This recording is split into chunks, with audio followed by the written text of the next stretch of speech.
Bismillahirrahmanirrahim. Wa'alam lan weruwa sira annan nasa ing satemene menungso. Ba'daha ulai ing dalem sakwise mengkono-mengkono wong kang wis kasabut, yaitu mulai orang alim, pelajar, kedua orang tua. Sekarang yang dibahas apa? Fi haqqika ing dalam hak sira salah satu asnafin iku telu piro-piro golongan. Selain orang alim, selain santri dan dua orang tua, itu ada 3 golongan lagi ya, di masyarakat. Imma asdiqa'u, ono kalane iku piro-piro konco, wa imma ma'arifu, lan ono kalane piro-piro kenalan utawa wong kang ngerti ya, ma'arifu. Ana kalane pira-pira wong kang ngerti, wa imma majahilu. Lan ana kalane pira-pira wong bodoh ya. Di masyarakat setelah orang alim, santri dan orang tua, masyarakat itu kelasnya ada 3. Ada yang asdiqo ya. Asdiqo ini orang-orang yang jujur ya, orang-orang yang jujur yang bisa dijadikan kawan. Ada orang-orang ini yang intelektual, ma'arif, orang-orang yang tahu ya. Dan ada orang-orang yang bodoh. Fa'in bulita mongko lamun di kei musibah sapa sira, dikai balak bil awami kelawan urip bareng piro-piro wong awam al majhulina kang bodho-bodho kabeh. Nah, naudzubillah ya. Fa'adabu mujalasatihim mongko utawi piro-piro tata kramane ngawori lungguh al awam tarkul khawdi iku ninggal nyemplung fi hadithihim ing dalem omongane al majhulin. Wa qillatil isghai lan didike nengklengno pengrungon ila araji fihim maring piro-piro kabar eleke utawa fitnai awam. Wattaghafulu lan ngelalekno amma saking perkara yajri ingkang lumaku apa mah min su'i alfadhihim saking eleke piro-piro ucapane iki al awam. Ketika ada orang diberi ujian ya, diberi ujian hidup di antara orang-orang bodoh. Wah, ini repot ya. Nggak enak hidup di antara orang-orang bodoh itu. Enaknya itu hidup di kalangan intelektual. Nah, seperti ya, kalangan orang-orang yang berpendidikan, yang terpelajar. Nah, saya pernah mengalami ya. Jadi bertempat di suatu daerah yang di situ orang-orangnya IQ-nya rendah, orang-orang bodoh, orang-orang ngawur, nggak enak sama sekali. Kemudian saya bertempat di suatu tempat yang di situ kalangan pemikirannya adalah orang-orang intelektual, maju. Jadi ketika mereka itu punya kegiatan, ya, memakmurkan masjid, maju itu benar-benar maju itu kegiatannya itu bisa semarak kompaknya. Tapi kalau daerah-daerah awam ya biasanya saling iri. Ada orang mau maju sedikit ya kelihatan berkibar dijatuhkan. Nah itulah kalangan orang-orang bodoh kayak gini ya. Nah, kita itu tidak akan bisa hidup sendiri, nggak akan bisa sukses sendiri. Pasti kita itu dalam kesuksesan pasti ada pendukungnya. Ya, pasti banyak pendukungnya. Kita kerja bisa kaya, ya pasti ada relasi kerjanya. Nah, kita menjadi seorang petani misalkan, ya kita tidak akan mampu bertani sendiri menjadi orang sukses, tidak mampu. Ya kita butuh banyak hal. Nah, banyak pekerja yang yang nyiangi tanaman. Kita butuh orang yang ahli dalam mengatur pematang sawah. Kita butuh pupuk, ada penjualnya, gitu, seperti itu. Nah, dalam mendirikan organisasi juga begitu. Nggak akan bisa kita itu sukses sendiri. Nah, jadi seorang ketua dalam memobilisasi anggota, dia itu bisa sukses kalau memang anggotanya tertib. Nah gitu ya. Lah kalau orang-orang bodoh kan repot ya. Diatur sulit ya gini, waduh rame, banyak bicaranya. Nah ini kalau kalangan intelektual ya bisa maju memang. Jadi ketika hidup di antara mereka, yang jelas satu, jangan sampai nimbrung ketika mereka ngobrol. Nah, lebih baik kita sibuk dengan zikir, sibuk dengan membaca Al-Quran, sibuk dengan belajar ilmu agama. Jangan sampai nyemplung di situ ya. Dan kalau ada kabar-kabar yang tidak baik dari mereka, ya, misalkan mereka ini nyebarkan kabar-kabar hoaks dan lain-lain, ya nggak usah diperhatikan. Dengar ya sudah, nggak usah kepo. Kalau ikut kepo nanti bisa terfitnah kita ya. Nah, bisa terpengaruh. Nah itu repotnya. Dan ketika kita berhadapan dengan orang-orang bodoh, orang bodoh kalau ngomong kan ngawur. Nah, nggak ada pedomannya. Tapi kalau orang itu berilmu, kalau dia bicara kan ada aturannya, ada ilmunya. Saya kalau bicara seperti ini, jangan sampai menyakiti hati orang lain, jangan sampai pembicaraan saya ini tidak diridhoi oleh Allah, meskipun menyenangkan orang lain. Kan seperti itu. Nah kalau orang bodoh, nggak peduli ya. Yang penting saya ngomong. Akhirnya apa? Ya nggak peduli orang susah gara-gara ucapannya, nggak peduli umpat sana umpat sini. Nah ini kan orang bodoh memang seperti ini. Nah ketika kita berhadapan dengan mereka dan kita merasa nggak enak dengan omongan mereka, lupakanlah. Prinsip kita adalah sing waras ngalah. Karena kebodohan itu kan ya penyakit ya. Nah itu.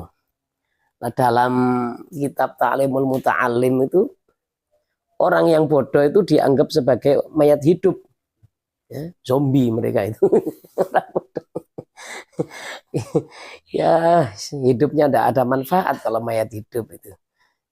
Lah orang yang berilmu, walaupun jasadnya itu sudah terkubur ribuan tahun, dia tetap seperti masih hidup.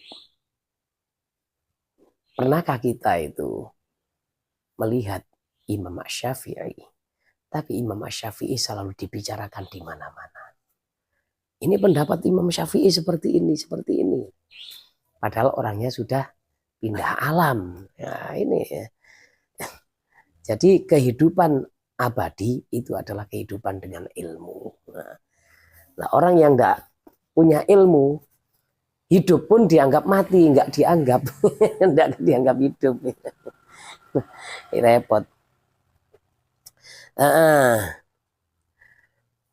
Wal ikhtirazu lan joko an kathrati liqaihim saking akeh metui al awam ya. Dan kita harus menjaga jangan sampai sering bertemu orang awam ya. Bertemu ya dalam satu hari itu intensitasnya itu jangan terlalu banyak dalam keseharian. Karena apa? Kalau kita nanti sering bergaul dengan mereka, namanya akhlak itu akan menular. Kebodohan itu menular. Ikut-ikut bodoh kita nanti. Ikut melakukan hal-hal bodoh. Kebiasaan mereka akan menular kepada kita. Nah itu. Ya, ibaratnya konco olo ya. Konco olo itu kalau dalam dalam masalah dalam kitab itu seperti orang membawa kotoran. Kita tidak ikut pegang kotoran, tapi kalau kita sering berada di tempat yang kotor, misalkan di dalam kandang sapi, kita diam lama di situ, keluar badan kita ini baunya ya seperti kotoran sapi nanti berbau. Tapi kalau kita itu berteman ya, dengan sesuatu yang wangi, nah, minyak wangi, walaupun nggak pakai minyak wangi kita ikut wangi. Nah itu. Wal hajati lan butuh ilaihim maring al awam. Jangan sampai sering butuh pada orang awam. Wa tambihu lan ngelingno ala mungkaratihim ing atase pira-pira kemungkarane awam bilutfi kelawan alus wan nuskhi lan kelawan nasihat inda roja il qabuli ing dalam sandinge arab-arab keteriman minhum saking iki al awam. Dan kita di samping kita itu melakukan hal-hal di atas, kalau ada kemungkaran jangan berarti kita tidak peduli ya. Bukan berarti kita tidak mempedulikan kemungkaran mereka. Soalnya kemungkaran kalau dibiarkan itu akan mengundang musibah. Oleh Rasulullah dicontohkan ya. Di sebuah kapal, dek bagian atas itu orang-orang intelektual. Khiyarul qaum, orang-orang pilihan ada di atas semuanya. Tribun VIP, dek VIP di atas ya. Kalau yang di bawah kelas ekonomi. Yang di bawah ini orang-orang rendahan, orang-orang dengan kemampuan intelektual rendah ya di situ ya. Nah, ketika menyeberang mereka kan butuh air ketika dalam kapal itu. Orang yang ada di bawah karena bodoh, dia ini berpikir setiap kita butuh air untuk istinja, untuk apa, kita kan pasti ngerepotkan orang yang ada di atas. Kita naik juga capek. Ya, daripada ribet, kita lubangi saja kapal. Enak. Kita kasih keran dan selotip, beres. Ya, kan enak nanti nggak merepotkan yang di atas, kita juga nggak capek-capek naik turun. Bagaimana? Kompak? Setuju? Wah, langsung setuju. Yang di atas dengar. Kalau mereka bertindak langsung turun, weh, ngawur. Kerem cong, kayak gitu ya. Ngawur, perahu sudah bagus mau dibolongi, mau pakai keran. Kerannya belum menancap itu sudah tenggelam kita. Ini gawat kamu ini ya. Nah, ketika mereka turun, begitu mendengar kebodohan mereka, turun kemudian mencegah, maka musibah tidak akan terjadi. Tapi kalau yang di atas ini cuek, wah ini sorry rame ya. Butuh katim bolongi kapal jadi ini babano kunuis. Paling mati dhisik. Biarkan saja. Ya nanti kalau tenggelam yang atas juga bisa jadi korban. Nah, begitu ya. Ini jadi repot kalau musuh orang-orang bodoh itu. Kalau kita menasihati mereka, itu ya harus dengan cara yang baik. Kita giring mereka itu. Saya ingat ya, ada salah satu orang ya, saya pernah ketemu beliau. Dulu beliau ini sebelum jadi orang baik ya, adalah tarikus sholah, orang yang meninggalkan sholat ya. Hidup hingar-bingar dengan dunia gemerlap. Pokoknya wis suka main-main, suka gitu. Ketemu orang-orang yang kurang ahli dalam teknik dakwah. Bukannya mendekatkan umat kepada Allah, tapi menjauhkan. Ya. Kamu ini main musik haram, gitar haram, gini. Lah kalau kita dakwahnya model kayak gitu, haram, lari semua orang. Akhirnya dia ini punya pikiran seperti ini. Ya. Oh saya gitaran nggak merugikan kamu kok. Ayo bro, kita pergi ke suatu tempat yang nggak ada azan, katanya gitu. Ya pergi ke tempat yang nggak ada azan, ya di Bali sana. Lah di sana ketemu dengan dai yang ahli dalam merayu umat. Orang dakwah itu kan harus merayu dulu, ya, bukan todong ya, bukan kita jeder kayak gitu. Itu nahi mungkar. Ya, jadi sebelum nahi mungkar kita amar ma'ruf dulu, kita merayu mereka, didekati. Ya. Dekati bagaimana caranya. Hei, kamu ngapain ke sini? Ya, saya jengkel itu di sana itu. Pak Ustadz itu yang sok suci. Oh, gitar haram gini. Nah. Sudahlah, ya. Kita harus ingat memang. Kenapa? Dunia ini sementara, bro. Akhirat selama-lamanya. Dari situ akhirnya tobat. Gara-gara apa? Cara mengingat yang bagus ya. Dan ini butuh butuh latihan memang seperti ini. Mengingatkan dengan bagus itu memang butuh latihan ya. Nabi itu ketika mendekati umat, bagaimana caranya? Caranya ya bagaimana saya bisa dekat dengan orang-orang seperti ini? Ketika mendekati Sayyidina Bilal bin Rabah, sebelum diajak masuk Islam, ya beliau itu ketika kerja diajak ngobrol, akrab dulu, kemudian nah, ketika capek dipijiti sama Rasulullah kayak gitu. Akhirnya ketika sudah merasa simpati, nah, bisa diajak untuk masuk Islam. Terus juga ada ya, salah satu Gus ini nyeleneh, tidak sama dengan Gus-Gus yang lain ya. Gus ini ketika kakak-kakaknya, saudara-saudaranya ngajar di pondok, beliau nggak ngajar. Kerjaannya cangkruk dengan anak-anak yang ada di gerdu itu. Dengan anak-anak yang rambutnya pang kayak gitu, cangkruk di situ sudah. Ya. Lah ketika diajak ngajar, Gus kenapa nggak ngajar Gus? Kasihan Gus, ilmu eman ilmunya Gus nggak dimanfaatkan. Oh sudah ada saudara-saudara saya, tenang aja wis. Ini tidak ada yang memperhatikan ini. Kasihan. Beliau itu bahkan sampai korban sepeda motor.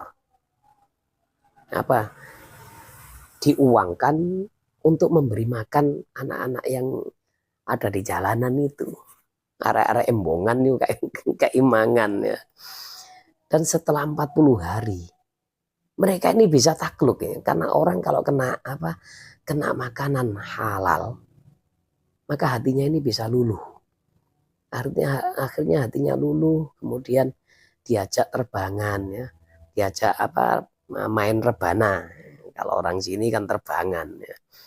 Jadi penerbang kalau di kalangan umat ya, di kalangan kita ini bukan pilot ya, tapi jago pukul rebana, penerbang.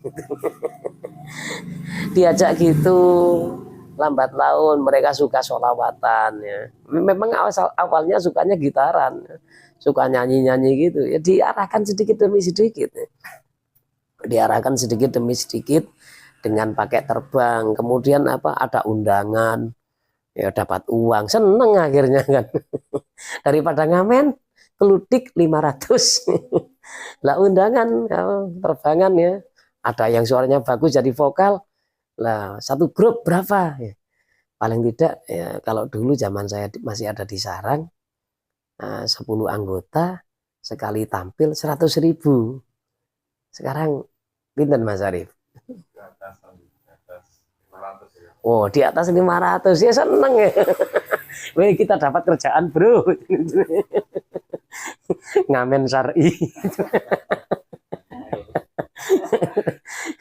Nah, daripada gitaran kemudian hidupnya nggak karu-karuan kayak gitu, lebih baik sholawatan kan gitu ya. Bagaimana Wali Songo ini mengislamkan tanah Jawa?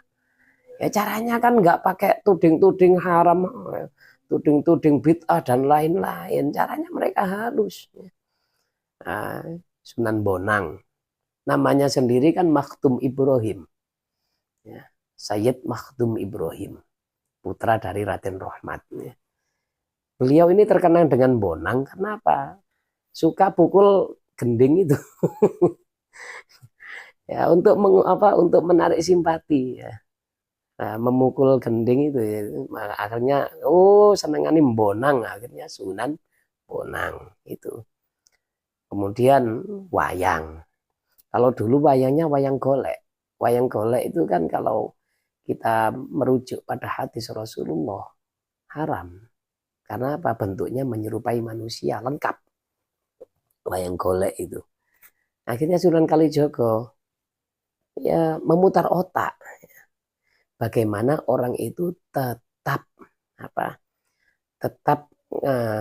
kegemarannya ini tidak dilarang, tapi dibelokkan gitu. Kan orang Jawa zaman dahulu suka wayang, memang wayang orang gitu. Nah, ada cerita-cerita kisah-kisah gitu. Sunan Kalijogo buat wayang akhirnya. Nah terus kata para ulama-ulamanya Wali Songo, apa itu? Ini bukan orang, ini Sunan Giri. Apa? Masa ada orang matanya satu, masa tangannya gini, bukan orang itu. Ya ini tidak masalah, akhirnya jadi wayang sampai sekarang. Ya itu ya, cara mereka mendekati umat, bahkan sampai namanya diganti, sampai punya julukan ya. Ya seperti Sunan Kalijogo namanya kan Said hasilnya, Raden Said ya. Raden Syahid, kemudian Sunan Muria itu Raden Said, Sunan Kudus itu Raden Ja'far Shadiq. Hasilnya seperti itu. Jadi mereka pakai nama julukan-julukan Jawa supaya apa? Nggak dianggap asing, supaya bisa mendekat. Ya. Terus kawan-kawan kami ya di Serpong, di BSD itu. BSD itu kawasan elit. Rumah itu harganya miliaran. Ya. Rumah di sana itu. Kawan kami ketika gerak ada masjid. Ya. Masjid ini kasihan. Ya. Setiap kali ada adzan, ya itu sudah imamnya menjadi muadzin. Kemudian makmumnya cuma satu, marbotnya itu. Lah diramaikan sudah, bagaimana cara mendekati orang-orang yang kalangan elit seperti ini, putar otak ya. Nah, akhirnya kawan-kawan yang punya duit itu ketika mau dakwah suruh bawa Alphard. Akhirnya dianggap ya. Lah kemewahan kalau kita gunakan untuk ngaji, apa salahnya? Nah, seperti itu ya. Jadi harus pandai-pandai memang merayu masyarakat, itu harus pandai. Jangan sampai mereka lari dari kita. Tujuan kita adalah mendekatkan umat kepada Allah, bukan membuat mereka lari ya. Nah, itu. Jadi qoribu waladunafiru, dekatkan, jangan buat mereka lari. Kalau kita keras dengan hukum, sementara iman mereka ini belum siap, pasti menolak. Pasti menolak ya. Ketika iman sudah kuat, ketika kita bicara hal haram, dengan sendirinya akan tunduk orang itu pada syariat Islam ya. Wa ammal ikhwanu kita akhiri dengan membaca doa kifarah majelis. Subhanakallahumma bihamdika asyhadu an la ilaha illa anta astaghfiruka wa atubu ilaik. Semoga masih ada kesempatan, masih panjang umur, kita akan berjumpa lagi setelah bulan Ramadan ya di tempat ini. Wassalamualaikum warahmatullahi wabarakatuh.